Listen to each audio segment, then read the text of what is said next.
What's up, y'all? Just when I thought the Brooklyn Nets were going to win Game 4 and eventually the series against the Milwaukee Bucks with James Harden still being injured, of course, Kyrie Irving goes down with an ankle injury during the second quarter.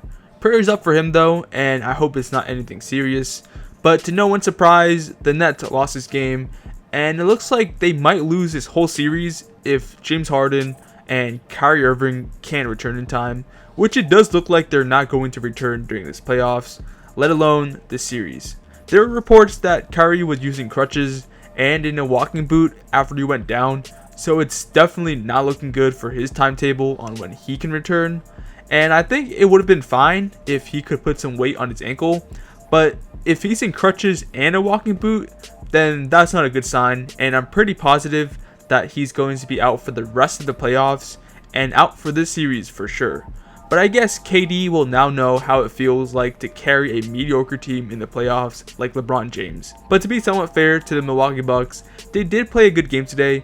PJ Tucker went out for 13 points and 7 rebounds after that scuffle he had with KD and his bodyguard back in Game 3. But if you like analysis videos on basketball, then subscribe to the channel and hit the notification bell as well. I upload at least 3 times a week. But before Kyrie went down with an injury, I still had the Nets winning in 6, even with James Harden still being injured. Because, I mean, just look at how dominant they were, even without Harden. I think they're like the only team in NBA history where if you take away one player from their big three, they're still going to be title favorites, which is just crazy and goes to show just how good their team is offensively. And you would think that KD has enough talent to carry this current injured Nets roster, but I don't know. I guess we'll be seeing if he does in these upcoming games. KD did have 16 points in the third quarter, but KD has a lot of work to do in Game 5. He's going to have to drop 40 plus points, and even if this series does go to 7 games, he's going to have to drop 40 plus points a night. And I don't know if he'll be able to do that, just because the Bucks defense will now have so much more freedom to do what they want. The only 2 people on the Nets roster that they have to seriously defend is just Kevin Durant and occasionally Joe Harris with his catch and shoot threes. But besides those 2 guys, there's really no one else that's a threat on offense. And unless Blake Griffin can somehow turn back the clock 6 to 7 years, I don't see the Nets offense being effective at all. No disrespect to guys like Mike James, Bruce Brown, Jeff Green, and all those other bench guys, but I'm just being honest. Do we really expect these guys to pick up the offensive load for both James Harden and Kyrie Irving? Sure, Joe Harris can go off one night for 30 points, but then again, I still don't think that it's going to be enough. And these role players and bench guys are going to have to execute everything perfectly with no room for any margin of error. They're going to have to make the right cuts, have to hit every single catch and shoot 3, and I just don't think they have it in them to be able to do it.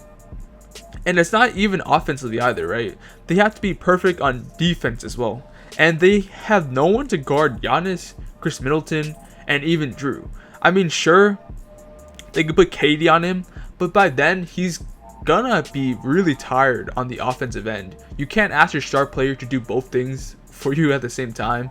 I mean, the Nets still have a chance of winning, but it's like a 20% chance if I'm being honest. Maybe even less than 20 if I'm being realistic. Again, no disrespect to those guys, but Kyrie and KD was a good enough duo to keep the Nets afloat. But with just KD solo, I don't see any way the Nets are going to win any more games in this series, especially with the Bucks being a great defensive team that can really just alternate between who is guarding KD all night. And they have all the momentum in this series right now.